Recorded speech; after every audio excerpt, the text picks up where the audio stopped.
Okay, so now you're under agreement. You have a contract to buy a house. A quick recap, you got pre-approved, searched for a house, made an offer, and you got it accepted. You've been busy. Hi again, this is Don Thompson, your local real estate expert advisor. As part of your negotiations, one of the contingencies you've agreed to with the seller is the right to do inspections. Typically, within the first 10 days to 2 weeks, you have an opportunity to have any kind of professional inspector check out the property. Now, your rights under the contract are typically the opportunity to back out of the contract and get your deposit back if you're unhappy with anything the inspector finds.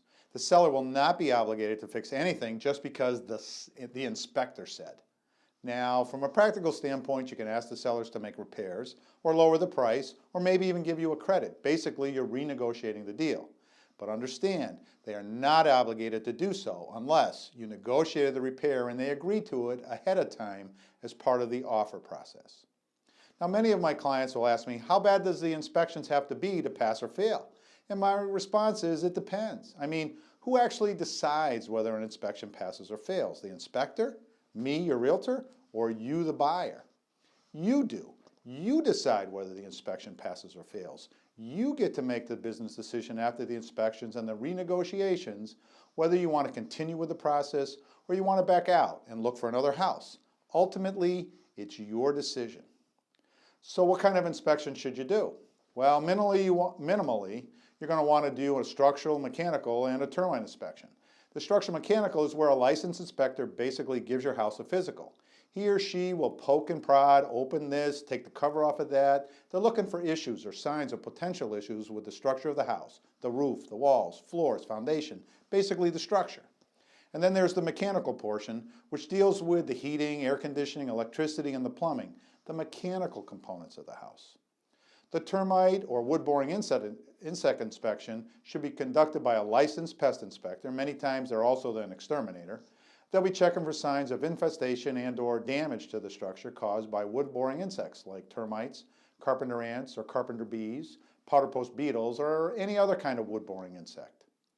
These two should be the minimum.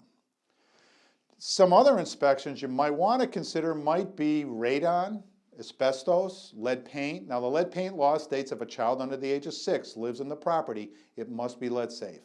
Lead-based paint is too big a topic to discuss in this video, but for houses built before 1978, the seller must disclose if they know whether the house has lead paint or not. And most sellers do not know. If the house has a well, you will want to check for the water for potability, if it's drinkable, and maybe test the water for radon. If there's a septic system, you probably want to check that out too.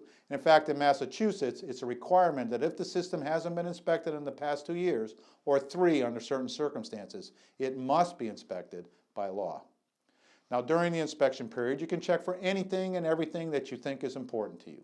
Also, if there's anything that you want to do to this property or with this property, that if you couldn't do it, you wouldn't buy it. It's during the inspection period that you want to make sure that you have all your answers, because you can still back out and get your deposit back.